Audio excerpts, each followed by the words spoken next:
Buenos días, buenos días. Bienvenidos una vez más a la materia de teoría de la información y codificación de este curso de verano 2023.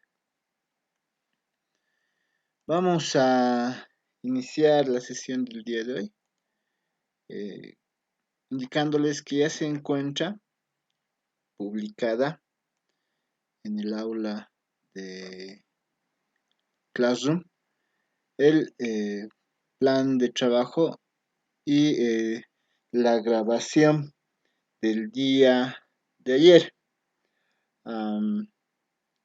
Vamos a subir diariamente todos los videos realizados en las diferentes sesiones para que ustedes vayan eh, revisando, ¿no?, el material.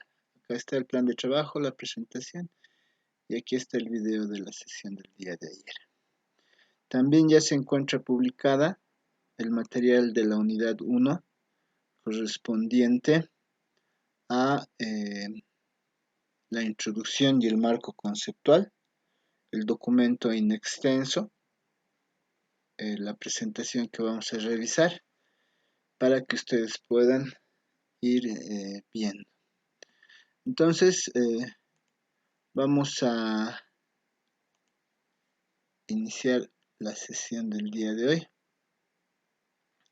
Vamos a hablar de una introducción y un marco conceptual. ¿Qué es lo que vamos a revisar? Vamos a hablar de niveles de problemas en la transmisión de la información.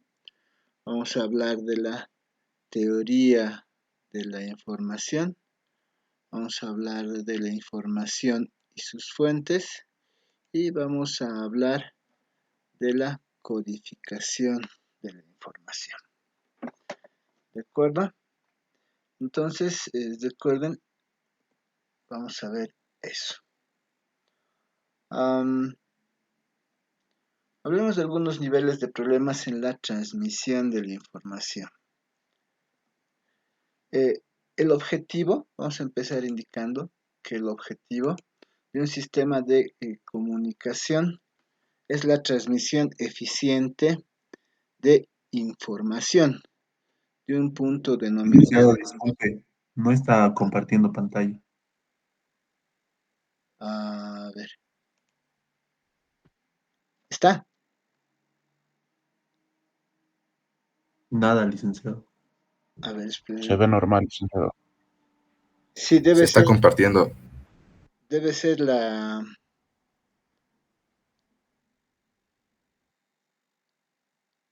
velocidad de tu proveedor de servicios.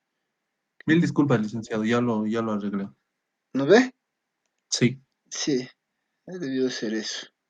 No te preocupes. Em, De todas maneras, si ustedes tienen algún problema, como les decía, el material siempre está acá. Entonces, nos vamos a ir al aula de Classroom. Ahí está. Y en el aula de Classroom, ustedes pueden eh, seguir, ¿no?, lo que voy diciendo. Tranquilamente se puede seguir lo que voy diciendo eh, con, con esto, ¿no? Aquí está. Esta es la presentación. O si quieren el PDF, entonces ustedes hacen clic en la presentación, les va a aparecer la presentación. Esta. Entonces ustedes siempre me pueden seguir, ¿no? Yo voy diciendo niveles de problemas. ¿Qué es lo que vamos a ver hoy? Los niveles de problemas en la transmisión de información. Aquí estamos hablando de transmisión de información. Vamos a tratar de conceptualizar lo que es la teoría de la información. Vamos a hablar de la información y también de las fuentes de información. Y finalmente vamos a hablar de la codificación de la información. Entonces, ustedes pueden ir siguiendo, si es que no se viera en pantalla, de varias maneras, ¿no? Entonces, vamos a empezar a hablar, les decía, de los niveles de problemas en la transmisión de la información. Para ello, en primer lugar, vamos a decir el objetivo de un sistema de comunicación es la transmisión eficiente de información. Aquí estamos hablando de transmisión eficiente de información, de un punto denominado origen, otro punto denominado destino. Entonces nosotros estamos suponiendo que en un sistema de comunicación, desde algún punto, nosotros vamos a enviar algún tipo de mensaje, ¿no es cierto? A otro punto donde vamos a denominar destino. Vean, ¿eso qué quiere decir? Que si, por ejemplo, nosotros hablamos de sistemas de comunicación eh, modernos, lo que nosotros vamos a transmitir es un mensaje que sea codificado de alguna manera en ceros y unos, ¿no? Lo que vamos a enviar son ceros y unos cuando estamos hablando de sistemas de comunicación digital utilizando ordenadores. Y ese mensaje, los ceros y unos van a llegar al destino y ahí se van a decodificar seguramente para obtener el mensaje original. Por ahí, también con el poco conocimiento que nosotros tenemos sobre redes, también entendemos que debe haber algún mecanismo de redundancia. ¿Por qué? Porque imagínense enviar desde un lado del planeta hasta el otro lado una secuencia de ceros y unos. Eh, puede hacer que de alguna manera estos ceros y unos no lleguen tal cual, por muchos aspectos, ¿no? Eh, aspectos que están relacionados a algo que pasa a las señales que se envíen. Cuando nosotros enviamos una señal, probablemente tengamos ahí un pequeño problema, ¿no? ¿Por qué? Porque esta señal puede ser, se puede romper, digamos, debido a condiciones ambientales, suponiendo que es una señal inalámbrica. Ahora, si es una señal alámbrica que utiliza un medio físico, también puede romperse debido igual a situaciones naturales, ¿no? Catástrofes, etcétera. O en el peor de los casos, digamos, puede ser una violación a la seguridad de la información que tiene que ver con, por ejemplo, confidencialidad o integridad de los datos, ¿no? Entonces, hay muchos factores. A esos factores, por ejemplo, los vamos a conocer más adelante como ruido. Entonces, básicamente lo que nosotros queremos es determinar, ¿no? Cómo podemos enviar o transmitir información de manera eficiente desde un punto denominado origen a otro denominado destino, ¿no? Para eso, nosotros, como les decía, vamos a utilizar señales, circuitos y sistemas electrónicos, ¿no? ¿Sí? Nosotros vamos a utilizar, si estamos hablando de un sistema de comunicación digital, por ejemplo, vamos a tener un ordenador en el punto origen, ¿no? Que lo que va a hacer es transformar ese mensaje, que puede ser una videoconferencia como la que estamos realizando ahora, ¿no? Transformar ese mensaje en una secuencia de ceros y unos. Esa transformación, nosotros sabemos que se denomina una codificación, ¿no? Se codifica. Y si ustedes se dan cuenta, es el principio, como les decía en la clase de ayer, del cifrado, ¿no? Al codificar, nosotros estamos dando inicio al tema del cifrado. Entonces, eso, cuando se codifica, se envía una señal, ¿no? A un destino, enviamos una señal. En esa señal llegan los ceros y unos, ¿sí? Que se tienen que decodificar, ¿no? Para obtener el mensaje. Y ahí hablamos de que puede existir algún tipo de ruido, ¿no? Ok. Ahora, ¿qué más ocurre? ¿Qué más nos sirve para... La idea siempre es transmitir de manera eficiente la información. Otra de las cosas necesarias, además de señales, circuitos y sistemas electrónicos que participan en este proceso de enviar o transmitir información de manera eficiente, es la teoría de la información. Esta teoría de la información nos permite determinar la eficiencia en la transmisión de la información. ¿De acuerdo? Entonces, para nosotros es muy importante tanto los aspectos físicos que permiten el envío de estas señales de la información, como los aspectos teóricos, ¿no? Entonces, eso es lo que vamos a ver y por eso es importante en esta materia en la carrera. Entonces, la teoría de la información va a resolver problemas tales como cuál es el contenido real de la información de un mensaje. Aquí estamos hablando de tratar de interpretar la información, un contenido real de la información que lleva un mensaje, ¿no es cierto? Si todos los mensajes que nosotros enviamos son o contienen información, ok, es información que nosotros transmitimos, como en este momento. Como parte de la clase yo estoy transmitiendo un mensaje, es información. Pero ¿cuál es su contenido real?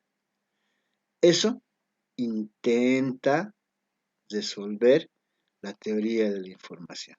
Entonces aquí estamos hablando de como que queremos cuantificar, ¿no?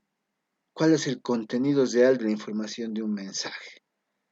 Probablemente ahí ustedes dirán, pero si yo conozco el mensaje, si yo sé, porque estoy repitiendo la materia, probablemente esto sea,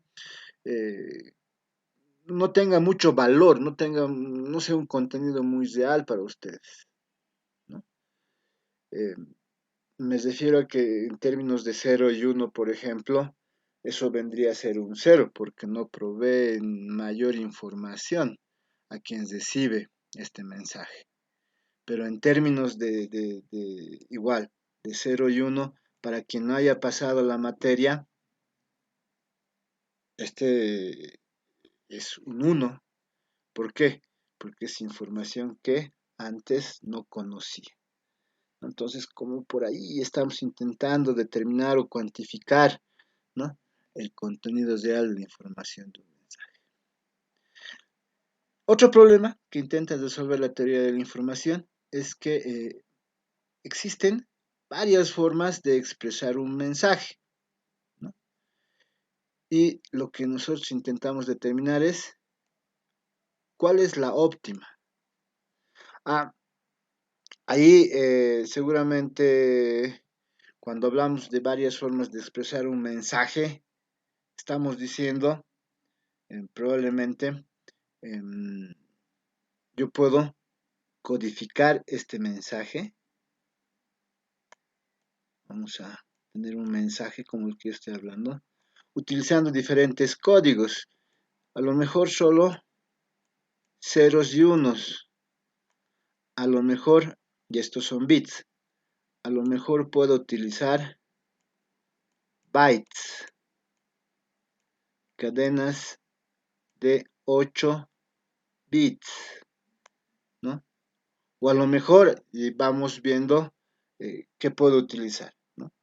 Cadenas de 8 bits, de 16 bits, de 32 bits para expresar el mensaje. Ahí estamos hablando de cuál es óptima. Ahora, si queremos optimizar, tendríamos que pensar en el tiempo que se invierte para transmitir ese mensaje, que de alguna manera se ha codificado. Y no podemos dejar de pensar también, aquí estamos, del ancho de banda, ¿no? Que también es otro de los factores, y eso nos producía justo hoy, hace unos minutos, cuando uno de los compañeros nos decía que no se veía la presentación. Eso era por problemas en el proveedor de servicios, en el ancho de banda del proveedor de servicios, que puede ocurrir, ¿no? Principalmente en nuestra ciudad, debido a la topografía que ésta tiene. Existen lugares donde la señal de muchos proveedores es muy leve, ¿no? Casi imperceptible. Entonces, eso se puede considerar. Estamos hablando entonces de eso. Además, si también vamos a optimizar este mensaje, tenemos que determinar la cantidad de símbolos o señales para representarlo. Es lo que yo les decía, ¿no? Sí, este mensaje se puede codificar como ceros y unos, como una cadena de 8 bits, porque sabemos que un 0 y 1 se denomina un bit, o podemos utilizar 16 bits, o 32 bits, o 64 bits, ¿no?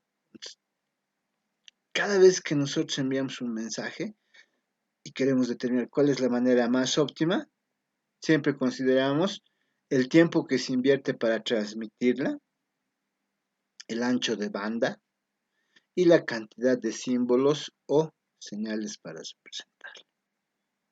Otro de los problemas que también resuelve la teoría de la información es si los mensajes se codifican para su almacenamiento y transmisión. ¿Cómo selecciono o diseño un código óptimo para ello? Recuerden, nosotros, desde el punto de vista de un sistema de procesamiento de señales digitales, por ejemplo, si hablamos de un ordenador, desde que hemos empezado nuestra formación en la carrera, sabemos que tenemos un conjunto de datos de entrada. Estos datos de entrada, para que se procesen, se tienen que almacenar, ¿no es cierto? Se almacenan en algún lugar. Y ese almacenamiento es de donde se va a extraer la información para que se procese y una vez procesados se almacenen, ¿no?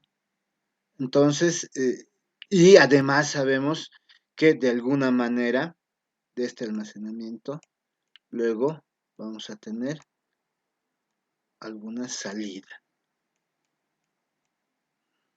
¿no? Esto es, digamos, de manera sencilla cómo funciona. Entonces, los mensajes se van a almacenar, se van a transmitir.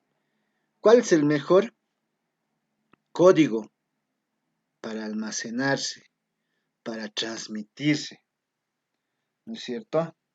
Probablemente cuando nosotros almacenemos información, probablemente, ¿no?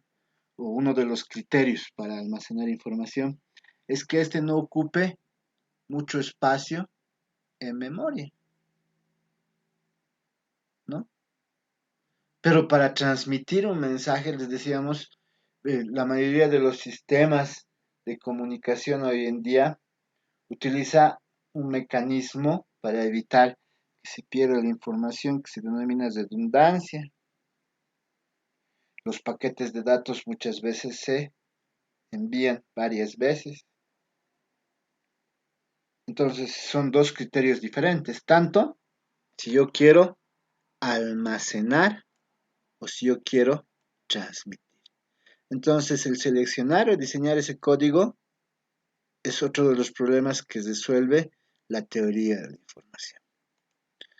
Ahora, ¿cuál es la capacidad máxima que un medio o canal específico de comunicación tiene para transmitir información? Ahora recuerden que todos los medios o canales de comunicación tienen una capacidad máxima. Ese también es un problema que resuelve la teoría de la información. Entonces, como ustedes observan, estamos hablando de un proceso. Cuando se habla de los problemas que resuelve la teoría de la información, estamos hablando de un proceso que nosotros lo hemos ido viendo también desde el primer semestre, donde nosotros tenemos un emisor que envía un mensaje a través de un medio o canal que va a llegar a un receptor de manera sencilla, ¿no? Sí. Entonces, la teoría de la información resuelve problemas relacionados a este proceso.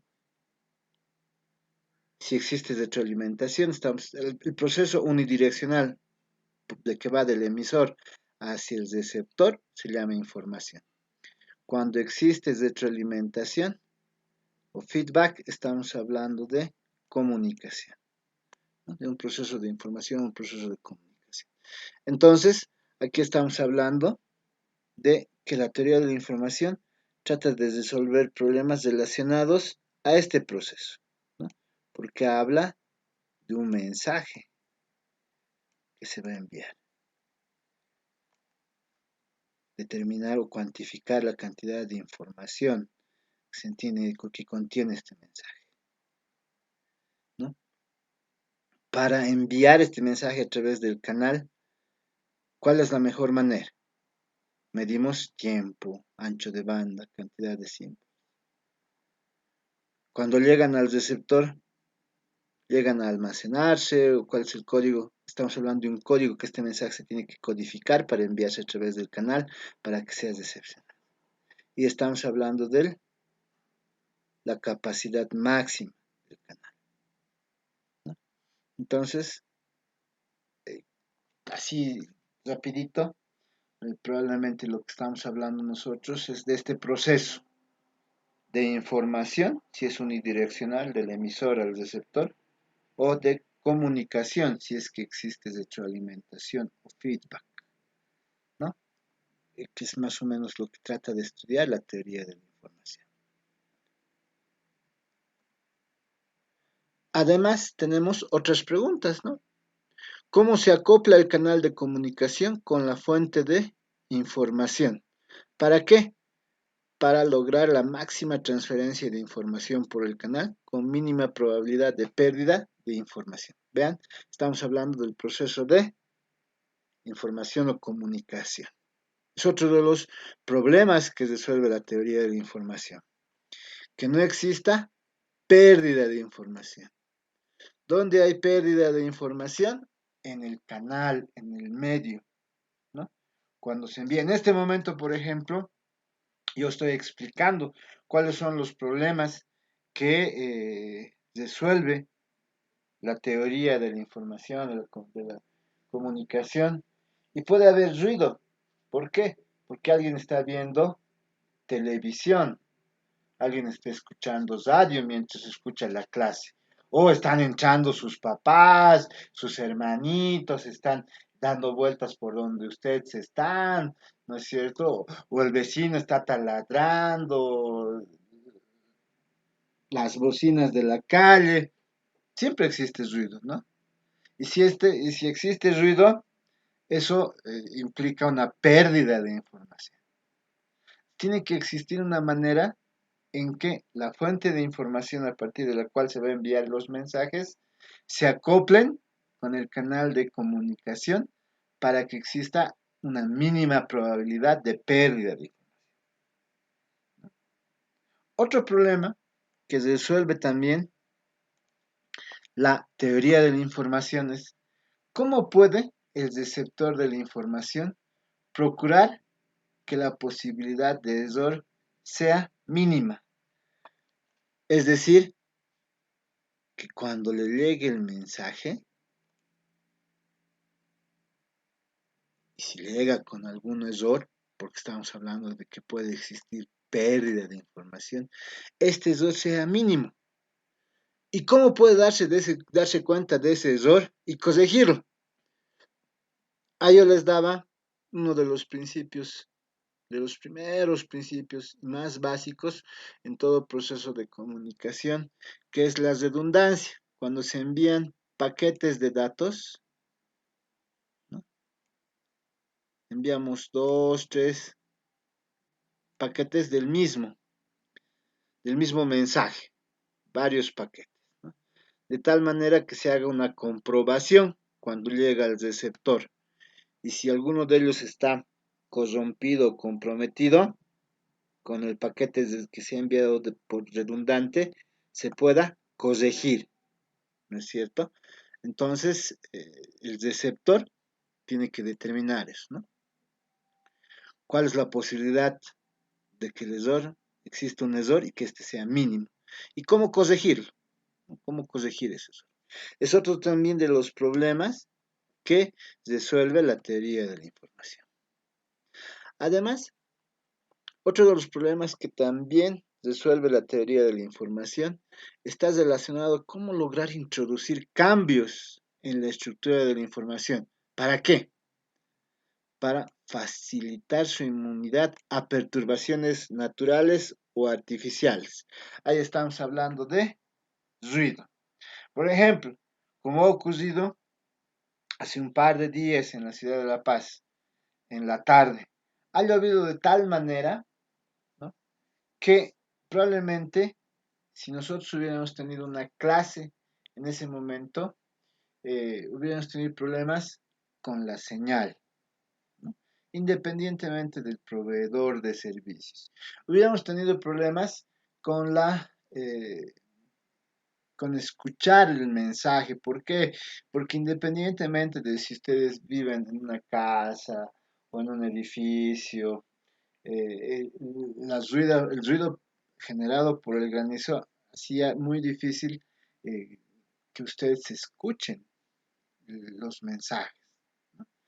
Entonces, la teoría de la información trata también de facilitar la inmunidad a las perturbaciones naturales o artificiales, al ruido. Para eso tiene que realizar ciertos cambios en la estructura de la información. Además, ¿para qué hace eso? También para rescatar la información ante eventuales errores en la transmisión, ¿sí? Como les decía, siempre pueden existir errores en la transmisión. Eh, Seguramente las primeras sesiones que nosotros teníamos, eh, antes de que, primero, mejore el servicio de Internet y segundo, podamos adquirir un mejor paquete de conexión de datos en nuestros hogares. Cuando ha empezado el tema de la pandemia, escuchábamos las transmisiones entrecortadas, y qué sé yo, que se han ido mejorando a lo largo de los años, ¿no? Entonces, eso es ese problema de cómo introducir cambios en la estructura de la información, tanto para facilitar la inmunidad ante el ruido, como para rescatar eh, la información frente a errores en la transmisión, es también otro de los problemas que resuelve la teoría de la información.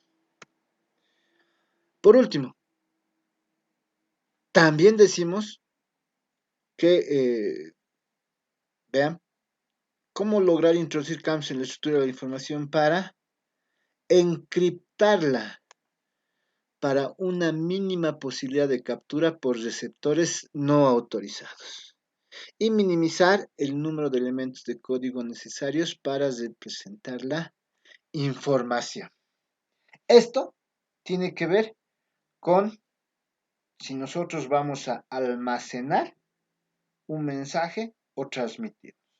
Si lo vamos a almacenar, ¿qué queremos? Decíamos que ocupe el mínimo espacio, ¿no es cierto? Mínimo espacio de memoria.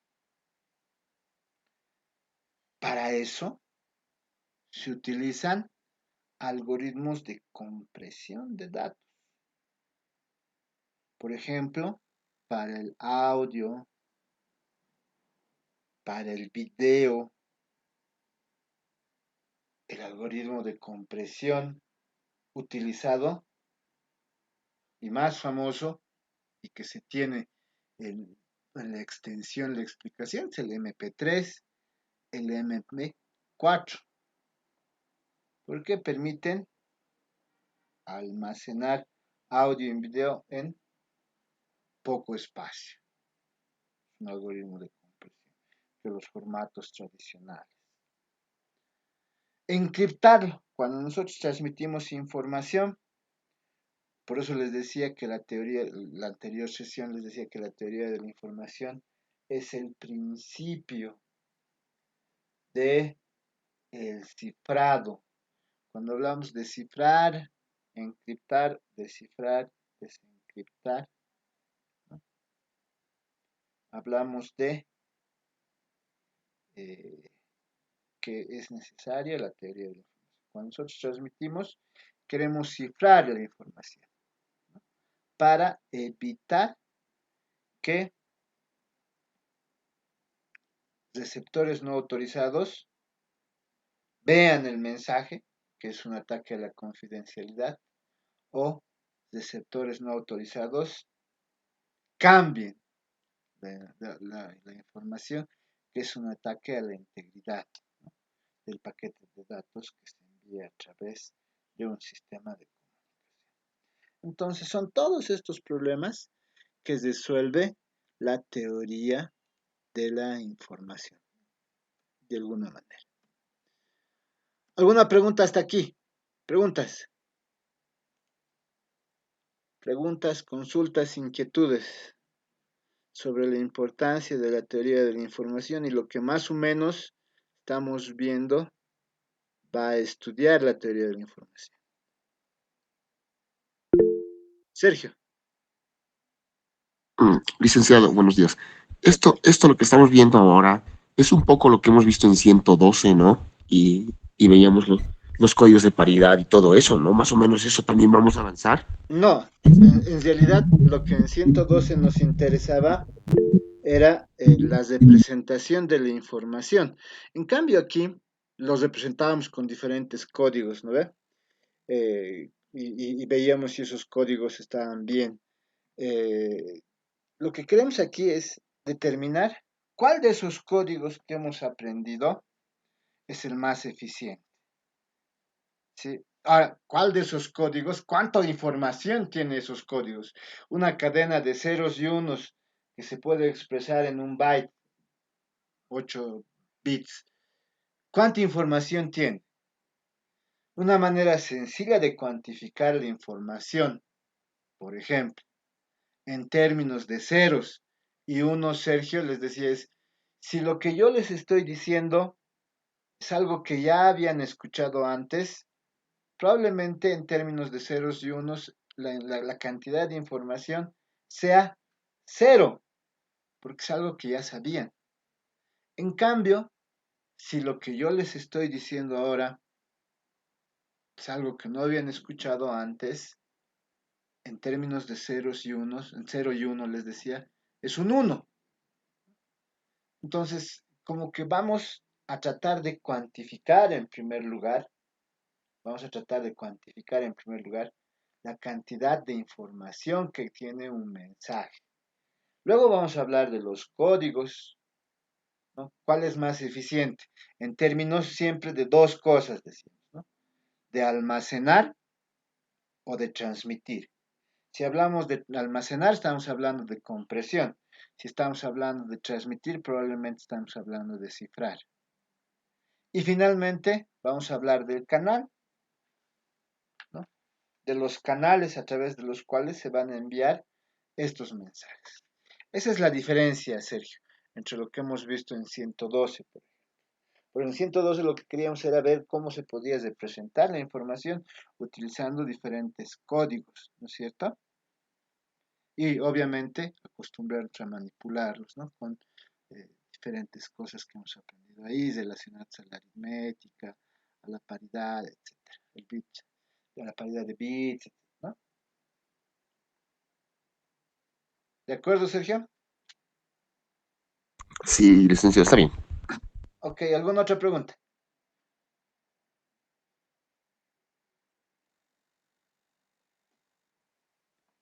Ok. Ahora, a la suma de esto que estamos hablando de la teoría de la información, tenemos que hablar de un principio que probablemente ustedes lo hayan visto en física y que está relacionado a los sistemas complejos y al equilibrio en los sistemas complejos. Primero, tenemos que responder a la pregunta, ¿cuándo un sistema es complejo? ¿Cuándo un sistema será complejo? ¿O qué es un sistema complejo? Primero. ¿Alguien?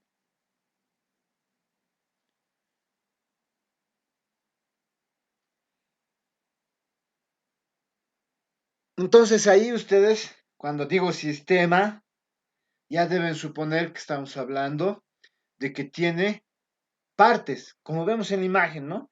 Los círculos son partes, que de alguna manera estas partes se interrelacionan, ¿no?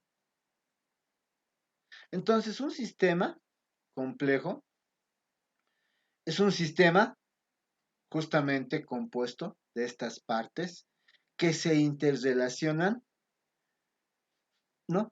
Que como un conjunto, como un todo, exhiben propiedades y comportamientos que no son evidentes cuando ustedes quieren analizarlos a partir de la suma de las partes individuales. Si como un todo tiene un comportamiento que no es evidente a partir de la suma del comportamiento de las partes individuales, ¿no? Entonces, por ahí vamos entendiendo que es un sistema complejo. ¿Cuándo un sistema es complejo? Entonces, cuando el comportamiento de todo este sistema, el comportamiento de todo este sistema, tiene un comportamiento que no es evidente o que no se puede deducir a partir de los comportamientos de cada uno de los elementos. ¿De acuerdo? Entonces, ¿cuál de estos dos será más complejo? ¿El sistema A o el sistema B? ¿Qué dicen ustedes? ¿Cuál será más complejo? ¿El sistema A o el sistema B? Suponiendo que cuando hablamos de un sistema complejo decimos que el comportamiento del todo no se puede deducir a partir del comportamiento de la suma de los comportamientos individuales. ¿Qué opinan? ¿Cuál sistema es más complejo? Tal vez el B porque tiene mayor relación y mayor, tal vez, interacción con otros elementos. A ver, ahí nos dice el compañero el B, porque los elementos de este sistema interactúan, como se observa en la figura, de diferentes maneras entre ellos. ¿Qué opinas de esto? ¿Está de acuerdo? Sí, el B, licenciado, porque tiene más relaciones. Ok, el B. Pero la pregunta es, aquí estamos viendo las diferentes relaciones que tiene un elemento, ¿no es cierto? Sí, ya, ok. Pero la pregunta es, ¿cómo hace el sistema A para que este elemento, le voy a llamar A, esté a una cierta distancia de este elemento B? ¿O por qué A está donde está respecto de C? Respecto de D. Si después de un tiempo T que yo observo este sistema, estarán en el mismo lugar. ¿Y por qué están en el mismo lugar?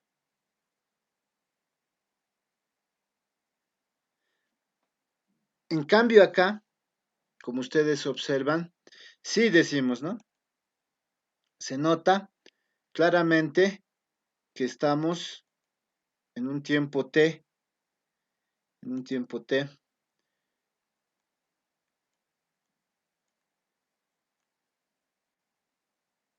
Este se va a relacionar con este otro, ya va a ser un intercambio de energía, o va a haber un intercambio de información,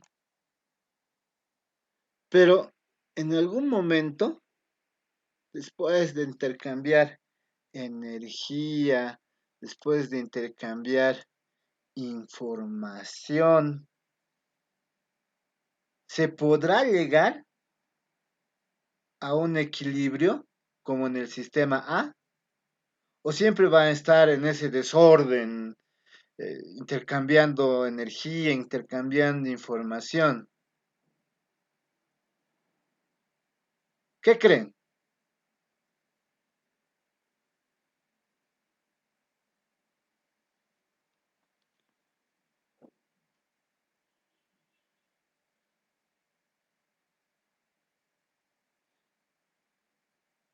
Entonces ahí entra un principio que es bien útil en la informática, que probablemente ni siquiera es propia de la informática, sino viene de la termodinámica, la entropía. La entropía, como ustedes han visto en física, es el concepto clave relacionado a la segunda ley de la termodinámica, ¿no? La entropía en el universo siempre va a incrementarse en cuanto o a medida que pase el tiempo, ¿sí? Entonces, ¿qué suponemos? Que esto, a medida que pase el tiempo, se va a convertir en esto, tiende al desorden.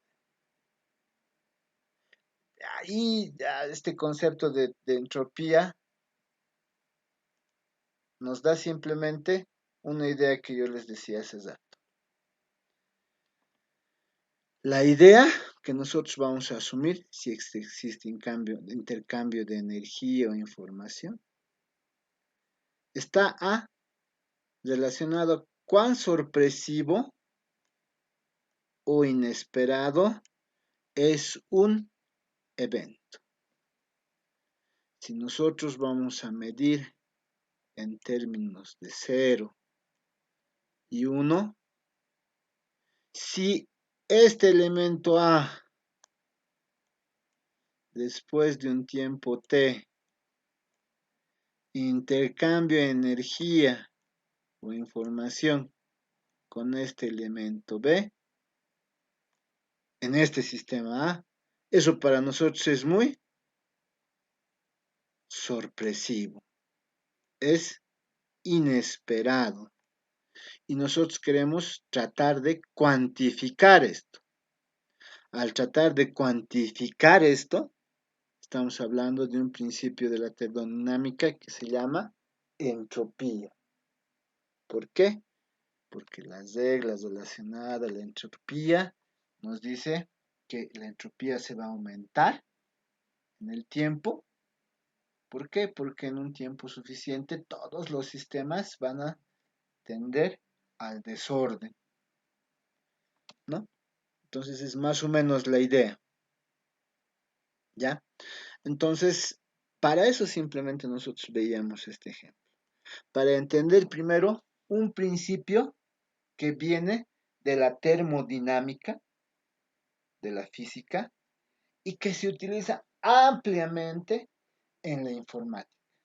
Es más, podríamos decir que es el único principio, la única ley que sustenta a la informática como ciencia. Si ustedes, por ejemplo, buscan una definición formal de ciencia, como aquella que da la epistemología, por ejemplo, la ciencia les van a decir es un conjunto de axiomas, teoremas, leyes que definen la ciencia. Entonces, obviamente, nosotros decimos, la matemática tiene un conjunto de axiomas, la física, la química, tiene un conjunto de axiomas, tiene teoremas, tiene leyes. La informática, ¿cuál es el conjunto de axiomas sobre el que trabaja? Entonces, desde la perspectiva de la informática clásica, la única ley que sustenta el principio de ciencia en la informática vendría a ser la entropía, que nosotros vamos a estudiar. Y la entropía ni siquiera como parte de la informática, sino como un concepto que viene de la física, ¿no? Entonces, es algo que nos da a pensar. Recuerden, la teoría de la información entonces se relaciona a la entropía. ¿Por qué? Porque queremos cuantificar, queremos medir, ¿no?, ciertos cambios que se dan en el tiempo. La entropía nos dice que tiene que ver con el desorden, con algo sorpresivo, con algo inesperado. Por eso decíamos nosotros en términos de 0 y 1, si ustedes conocen, si ustedes sabían que A va a intercambiar energía con B, eso era un 0. Pero si ustedes no sabían que C iba a intercambiar energía o información con A, eso es un 1. Entonces estamos midiendo, estamos intentando medir la ocurrencia de un evento. Y es básicamente la idea en la teoría de la información. ¿De acuerdo? Entonces, con esa idea en mente, podemos definir lo que es la teoría de la información. La teoría de la información se ha publicado en 1948 por Claude Shannon, que en ese momento trabajaba en colaboración con los laboratorios Bell y MIT, ¿no? La parte académica del MIT y la parte comercial con Bell. En ese momento estaban produciendo ordenadores, ¿no? Entonces, ¿qué es lo que el documento original de Claude Shannon muestra? Muestra que a partir de una fuente de información, nosotros tenemos una fuente de información que va de alguna manera enviar un mensaje, este mensaje, que probablemente codifique el transmisor. Entonces, ese mensaje determina una señal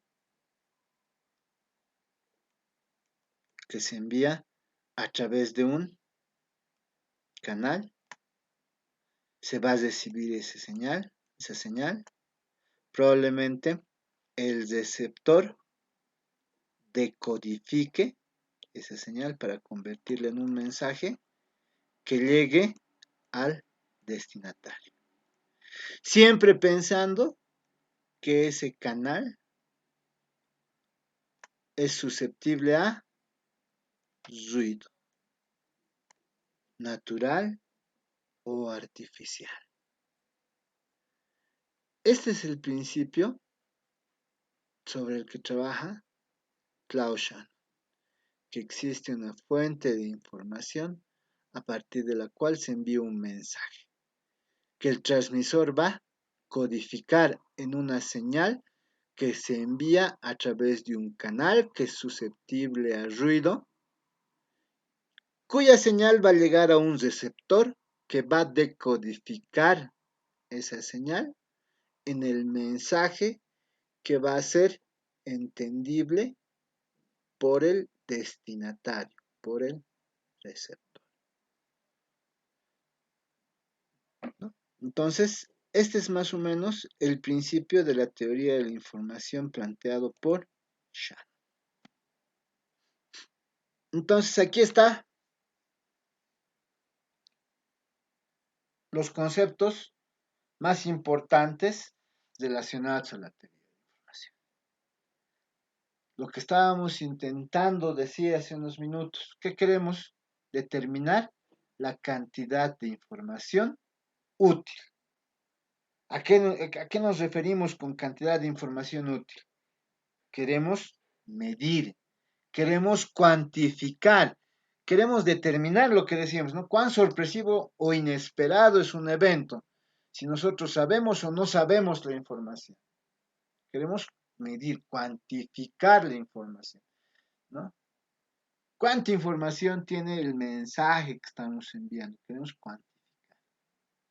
Queremos determinar la forma en que se transmite este mensaje para que sea la más eficiente.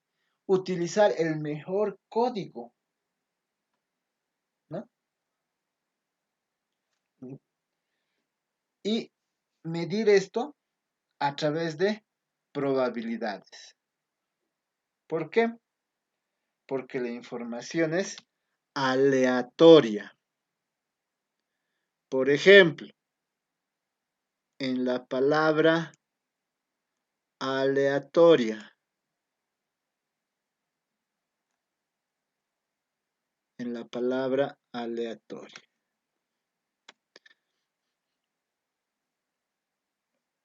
¿Qué letras tenemos? ¿Qué letras tenemos en la palabra aleatoria?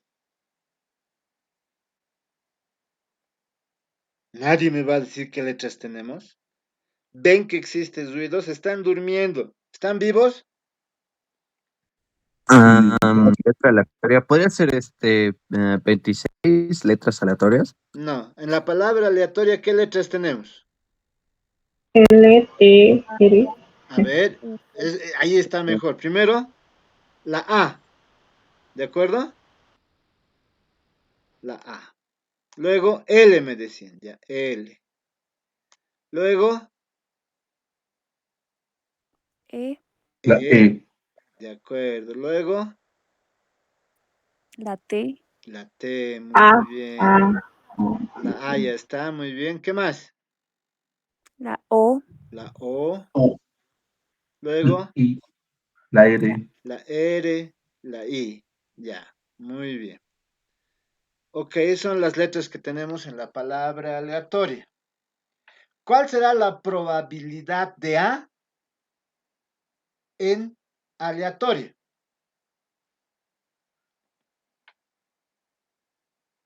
¿Cuál creen que sea la probabilidad de A en aleatoria?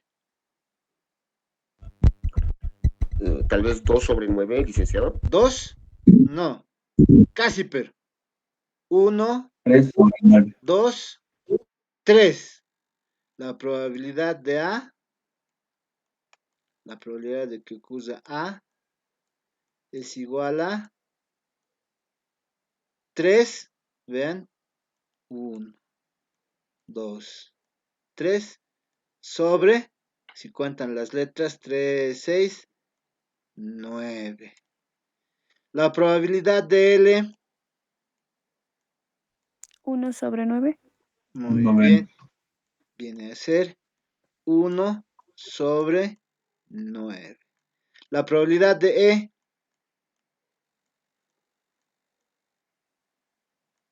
También 1/9. También 1 sobre 9. La probabilidad de T,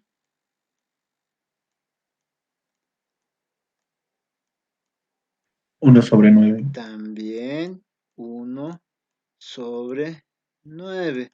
La probabilidad de O,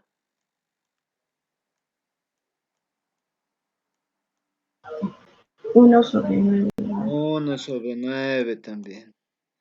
La probabilidad de R,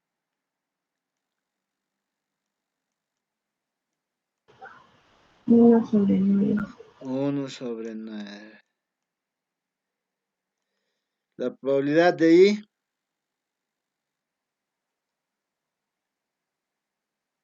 1 sobre 9. exacto. Entonces, ¿qué decíamos, ven?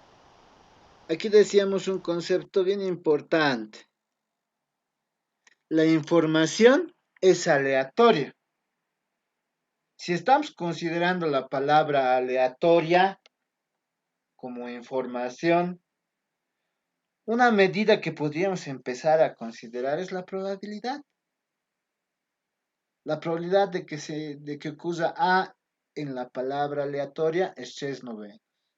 De que ocurra L, E, T, O, R o I es un 90. ¿Sí? Y algo más. Recuerden también cómo yo sé que esto está bien. Algo que es bien importante. Que la suma de estas probabilidades, ¿cuánto tiene que darme? 1. 1, 3, 4, 5, 6, 7, 8, 9 sobre 9 es 1. ¿No ven? Entonces, es algo que a partir de ahora vamos a ir considerando. La teoría de la información se va a medir a través de probabilidades, considerando que la información es aleatoria. Un ejemplo acabamos de dar. Si consideramos la palabra aleatoria, ¿cómo podríamos determinar de alguna manera la información? Estamos en eso, ¿no? Todavía estamos tratando de ver cómo. Determinando las probabilidades en que pueden ocurrir cada una de las letras en la palabra aleatoria. ¿De acuerdo? Esa es una primera idea que tiene que ver con la teoría de la información. Entonces, ya la definición formal es la siguiente. La teoría de la información es un campo de la cibernética que se ocupa de la descripción y evaluación matemática de los métodos de transmisión, conservación, extracción, clasificación y medida de la información. Entonces, aquí, 3 son los conceptos clave. Que la teoría de la información deviene de la cibernética. Y el concepto fundamental en la cibernética es el envío de mensajes de un emisor a un receptor a través de un canal o medio. Y si existe retroalimentación, eso o feedback, eso se llama comunicación. Es el principio fundamental de la cibernética. Segundo, que eso se va a hacer de manera matemática. Una primera idea es la que acabamos de hacer, ¿no? Usando probabilidades. Usando probabilidades. Y para eso vamos a aprender métodos para transmitir, conservar, extraer, clasificar y medir la información. Estos 3 conceptos definen lo que es la teoría de la información. Entonces decimos, el estudio de la teoría de la información debe permitir que nosotros podamos luego conocer técnicas de cifrado. Es muy importante que nosotros aprendamos teoría de la información porque nos va a permitir entender, comprender uno de los principios, la piedra angular, la base de la seguridad de la información, de manera particular, la seguridad informática de manera general, que es el cifrado, los criptosistemas, el criptoanálisis.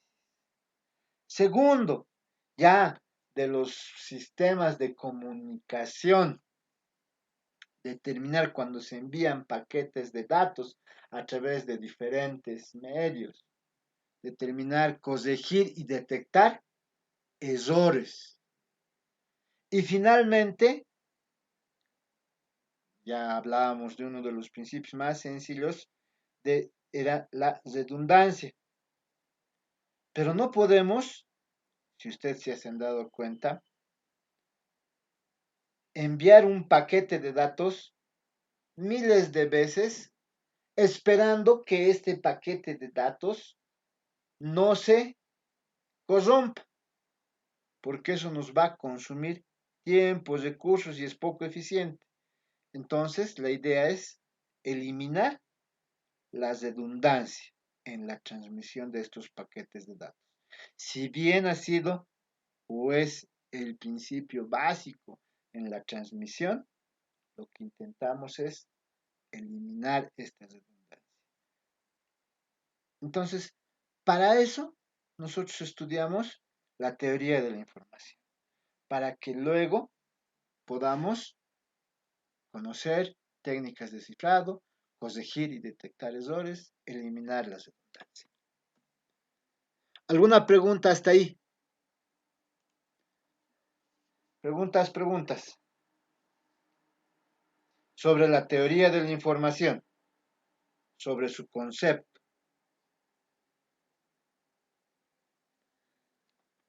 Dudas, consultas. Muy bien, Sergio. Aquí todo claro.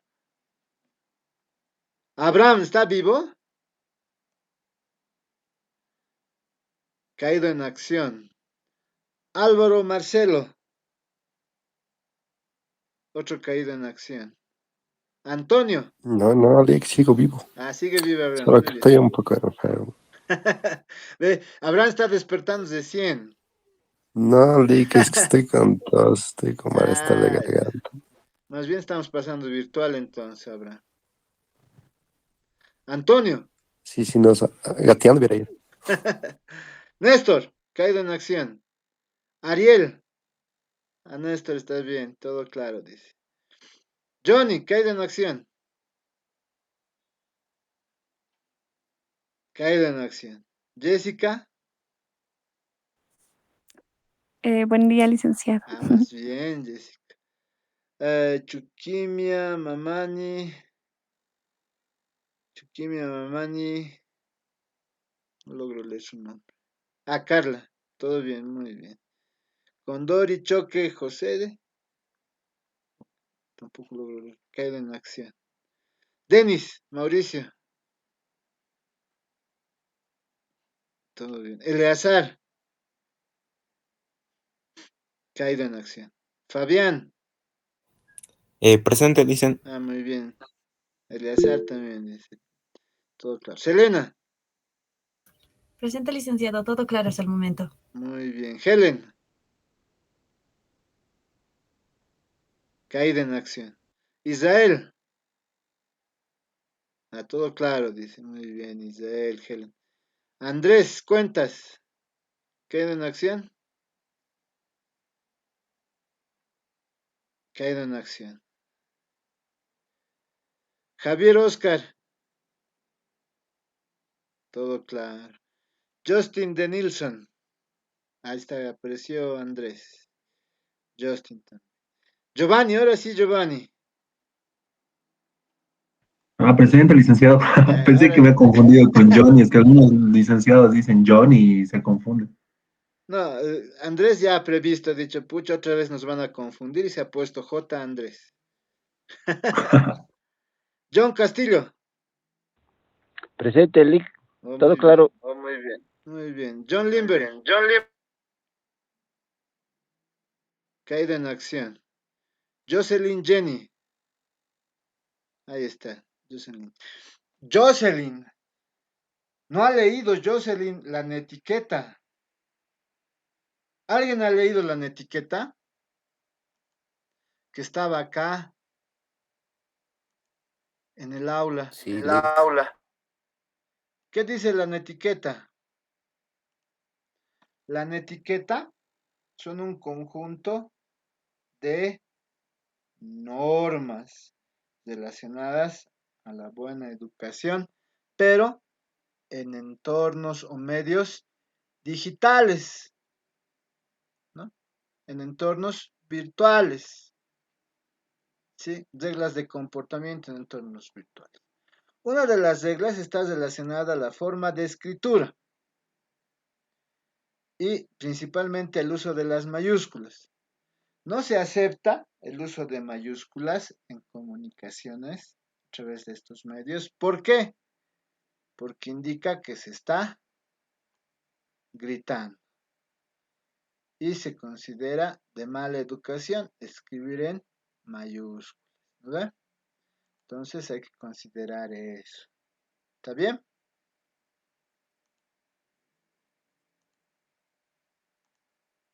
Ok. Muy bien, Joseph. Eso sí. Juan de Dios, queda en acción. Presente, Lice. Ah, muy bien. Jaime, Presente, Lick. muy bien. Marcelo, Buen día, licenciado, todo claro. ok, muy bien, Marcelo. Román, muy bien. Elizabeth, Buen día, licenciado. Todo claro. súper. Pablo, Todo claro, Licen. muy Todo bien. claro. Sergio, Sergio Alejandro, Todo bien, licenciado. muy bien. Alejandro Tejerina, Alejandra, muy bien, Alejandro Tejerina. Troche, Caillante, Juan, Sí, licenciado, aquí, presente. muy bien. Juan Valdés, todo claro, muy bien. Pablo Villarreal, Ah, yo pensé que lo había llamado antes. ah, antes me has contestado. Sí, sí. Bueno, de hecho, el primer Pablo, ahí le contestó. Ah, ya, muy bien, Pablo. Entonces, el otro Pablo está caído en acción. Sí. Rodrigo, Lick, no se lo había llamado a mí. ah, ve, yo hablando de Pablo, Sandy, Sí, pero es que me habían llamado y había perdido Lila, me habían llamado un ratito y yo pensando si ya había pasado mi nombre o no. ve, Ruido, ¿no ve? Sí, exacto. Williams Rodrigo, ahí está. Y por último, Jocelyn Fernanda, caída en acción. Muy bien. Entonces, vamos a continuar, ya que no hay más dudas, no hay consultas. Ah, vamos a hablar ahora de la información y sus fuentes. Como habíamos visto, cuando Klaus Shannon planteaba su teoría de la información, hablaba de una fuente de información. Fuente. Entonces, es necesario hablar de lo que es la información y sus fuentes. Entonces, primero la información, ¿no? La información puede ser medida como una cantidad. Es lo primero que estamos indicando, ¿no? Al menos desde la perspectiva de la teoría de la información. Y las cantidades de información se pueden describir y comparar.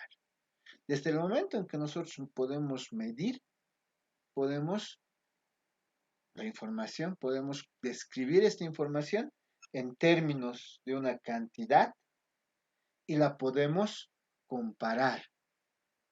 ¿No es cierto? Ese es el principio. Entonces aquí entramos a hablar justo de eso.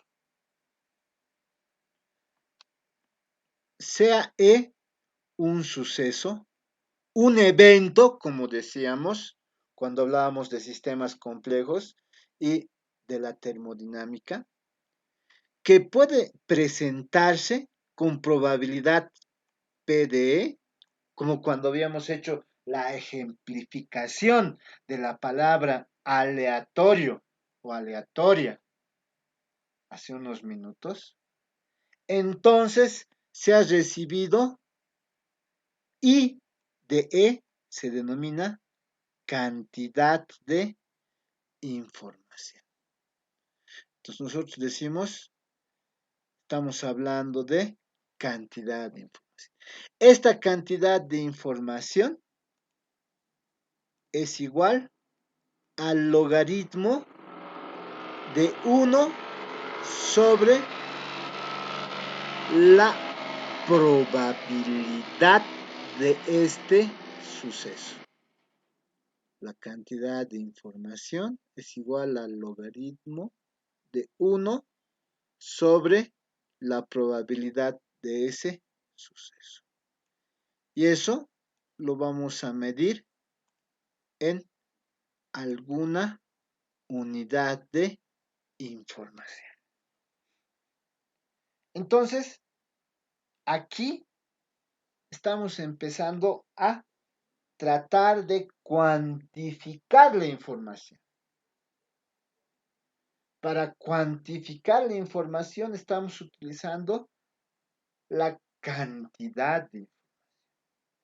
Y la cantidad de información es igual al logaritmo de 1 sobre la probabilidad de que ocurra un determinado suceso. Y eso todo se va a medir en unidades de información. Nosotros tenemos algo que debemos recordar ya. Cantidad de información igual al logaritmo de 1 sobre la probabilidad de que ocurra un suceso, medido en términos de unidades de información. La unidad de información se determina de acuerdo a la base del logaritmo. Entonces, otra de las cosas que tenemos que recordar. Y aquí vamos a cambiar un poquito lo que sabíamos. Enseguida vamos a hablar. Vamos a decir, si el logaritmo es en base 2, si estamos midiendo, decimos, la cantidad de información, de un suceso E es igual al logaritmo de 1 sobre la probabilidad de este suceso. Si el logaritmo es 2, la unidad de información va a ser el bit. Si el logaritmo en base E, estamos hablando de un logaritmo neperiano, la unidad de información va a ser el NAT. Si el logaritmo es 10, estamos hablando de Hartley. Entonces a nosotros en matemática, ¿qué nos han dicho siempre? Si el logaritmo no se especifica la base, ¿de cuánto es la base de este logaritmo? 10. 10, eso es lo que nos han enseñado, ¿no ven? Aquí, para 164, vamos a cambiar la regla. Solo para 164. Si no se especifica la base del logaritmo, si nosotros no especificamos la base del logaritmo, nosotros vamos a decir que siempre vamos a estar hablando de un logaritmo en base 2. Para que las unidades de información siempre sean bits.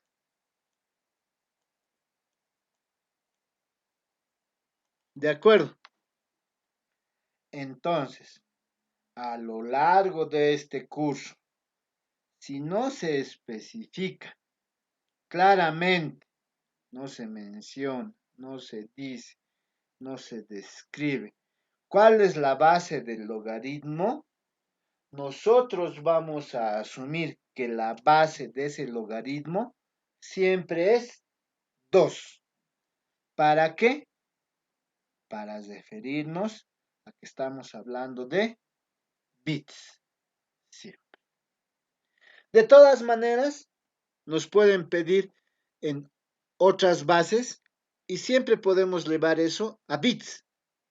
Por eso tenemos estas conversiones.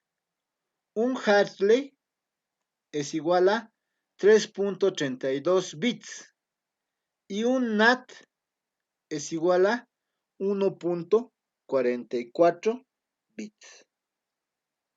¿De acuerdo? ¿Están de acuerdo, no ve? Sí, licenciado. Sí, licenciado. Más les vale, que no les escuche hablar. Ahí vamos. Ahora, existen ciertas propiedades relacionadas a la cantidad de información. Y ahí viene lo terrible para ustedes.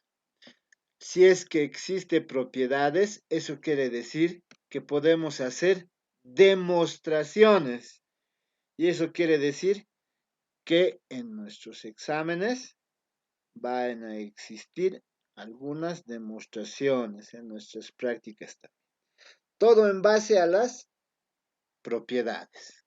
Por ejemplo, decimos que tenemos dos sucesos, un S sub I y un S sub J. Un suceso, la cantidad de información de un suceso, siempre debe ser mayor o igual que 0. La idea es esa, ¿no ve? Cuando nosotros hablábamos de algo sorpresivo, inesperado, decíamos, si es algo que ya sabía que iba a pasar, entonces no provee mucha información, ¿no? Eso es 0, decíamos. Por eso, aquí estamos diciendo que puede ser mayor o igual que 0. Y mayor que 0, 0,1, 0,2, 0,3, etcétera, tiene que ver con los grados de información que puede proveernos. Es más o menos la idea. Por eso una propiedad es que la cantidad de información sea mayor o igual a 0. Si la cantidad de información es 0, es que la probabilidad de que ocurra este suceso es 1. Y si va a ocurrir, y si va a ser 1, quiere decir que ya sabemos, ¿no? Si sabemos que va a salir siempre cara cada vez que lanzamos una moneda, entonces, ¿qué información nos provee? Ninguna, porque siempre sabemos que va a salir eso. Por eso dice, si la cantidad de información es 0, eso solamente se puede dar, sí, solamente sí, la probabilidad de que ocurra ese suceso sea 1. Luego, tenemos que la cantidad de información de un suceso I es menor que la cantidad de información de un suceso J para toda probabilidad sub I que es mayor que toda probabilidad sub J. ¿Para qué? ¿Cuándo se da esta relación? Que la cantidad de información de ese sub I es menor que la cantidad de información de ese sub J, cuando la probabilidad de que ocurra el suceso S sub I es mayor que la probabilidad de que ocurra el suceso S sub J. Eso también se entiende. Ahora, la cantidad de información de estos dos sucesos, S sub I y S sub J, va a ser igual a la suma de la cantidad de información de cada uno de estos sucesos individuales. Si yo quiero saber la cantidad de información de estos dos sucesos, eso es igual a la suma de la cantidad de información del suceso S sub I más la cantidad de información del suceso S sub. Esas son propiedades que tiene la cantidad de información. ¿No? Aquí estamos hablando de cantidad de información. Ahora, asociado a eso, porque habíamos dicho que vamos a hablar de información y de fuentes de información, hablamos de fuentes de información. Una fuente de información es un elemento que entrega una señal. Y una señal es una función de una o más variables que contiene información acerca de la naturaleza o comportamiento de algún fenómeno. ¿Ok? Según el tipo de variable independiente, tiempo, las fuentes se clasifican en. Entonces, más o menos lo que queremos decir aquí es lo siguiente. Puede ser que yo tenga una fuente. Esta va a ser mi fuente. La estoy nombrando con la letra S, como la van a encontrar en la mayoría de los libros, que viene del inglés source, fuente. Esta fuente nos va a entregar una o más letras. Por ejemplo, si estoy hablando de aleatorio, nos va a enviar la señal aleatorio. Digamos que primero envía A. A. Si esta tiene una probabilidad de que ocurra este suceso A, como habíamos visto en aleatorio, ¿recuerdan? Esto era igual, aleatoria, 3 sobre 9. Yo puedo determinar la cantidad de información de A, que es 1, el logaritmo de 1 sobre 3 sobre 9, por ejemplo. ¿Ya?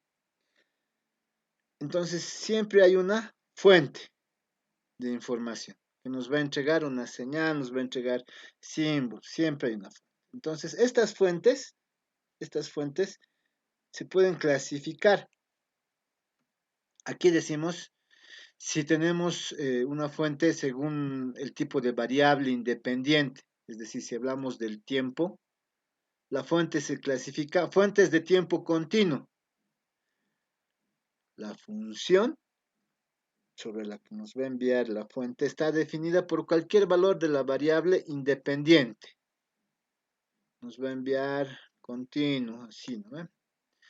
En cambio, las fuentes de tiempo discreto, la función solo está definida para un conjunto contable de instantes de tiempo. Por ejemplo, una función paso, escalón. Es una función paso, escalón, que es una función fuente de tipo discreto. Entonces, eso es una fuente de tiempo discreto. Entonces, esto tiene que ver con las funciones que va definidas aquí, ¿no? Que es una función de uno o más variables que contienen información. Aquí estamos hablando de que esas funciones, si están en función del tiempo, pueden ser de tiempo continuo o de tiempo discreto. Que es algo que también ustedes vienen viendo de este primer semestre. Según el rango de valores que cubren las señales, estas fuentes se clasifican en fuentes continuas o de amplitud continua. El valor de la función toma un rango continuo de valores en un determinado rango. ¿Eso qué quiere decir? Por ejemplo, estamos diciendo un rango entre 0 y 1, cualquier valor en ese rango. O pueden ser fuentes discretas o de amplitud discreta. El valor de la función solo toma un conjunto finito de valores. Estos valores se denominan símbolos y el conjunto de todos los símbolos se denomina alfabeto. Entonces podemos decir que yo voy a tener un conjunto de dos símbolos, 0 y 1, que ese es mi alfabeto. Recuerden, este es un rango entre 0 y 1. El rango quiere decir que pueden tomar valores entre 0 y 1. 0,00001, 0,01, 0,132, 0,127, 0,00132, ¿no? Aquí estamos hablando de un rango continuo de valores. En cambio, aquí estamos hablando de un conjunto finito de valores. Este conjunto solo tiene dos valores, 0 y 1, dos símbolos. Y estos dos símbolos determinan el alfabeto. Y una fuente discreta o de amplitud discreta. Y luego hablamos de las fuentes digitales, que son fuentes discretas de tiempo discreto. Estas son las que a nosotros nos interesan. Fuentes discretas de tiempo discreto. Fuentes discretas, es decir, que tienen un conjunto finito de símbolos. A, B, C. Es un conjunto finito de símbolos. El alfabeto es ABC. Fuentes discretas. De tiempo discreto. Está definida por un conjunto contable de instantes en el tiempo. En un tiempo T1 aparece A, en un tiempo T2 aparece B, en un tiempo T3, digamos, aparece C, así sucesivamente, ¿no? Estamos hablando de fuentes digitales, fuentes discretas de tiempo discreto. Estas fuentes digitales son las que a nosotros nos interesan, son las que vamos a trabajar a lo largo del curso. Pueden ser de dos tipos: fuentes de memoria nula o sin memoria. Quiere decir que los símbolos son estadísticamente independientes entre sí. ¿Qué quiere decir estadísticamente independientes entre sí? Que no consideramos su relación con los otros símbolos. Su probabilidad es única, la probabilidad de que ocurra eso suceso. Y las fuentes con memoria. La aparición de los símbolos no es estadísticamente independiente, sino que depende de otro símbolo. La probabilidad de que ocurra A dado algún otro símbolo, B dado otro símbolo, C, por ejemplo. ¿No? Ahí estamos hablando de probabilidades condicionales. Son las dos tipos, ¿no? Fuente de memoria nula o sin memoria. Los símbolos son estadísticamente independientes. O fuentes con memoria, donde la aparición de los símbolos no es estadísticamente independiente. Esto es lo que nosotros vamos a estudiar a lo largo de este curso. Por último, hablamos de codificación de la información. Como habíamos dicho, la información que nos interesa es la binaria. Entonces, probablemente, si nosotros tenemos una relación, como ustedes observan, dígito decimal 0, tenemos una representación binaria en 4 bits, 000, 001, entonces ustedes ya van dándose cuenta. Lo que vamos a ver es que existen símbolos del mensaje, que pueden ser dígitos decimales del 0 al 9, y las palabras código que nosotros vamos a utilizar, que es su representación binaria. Puede ocurrir que tengamos algún otro tipo de representación, pero que nos van a indicar en el problema. Pero la mayor parte del tiempo lo que nosotros queremos es una representación binaria, que las palabras código estén representadas de manera binaria. Ok, ¿alguna pregunta hasta aquí? Preguntas, consultas, inquietudes. Consultas.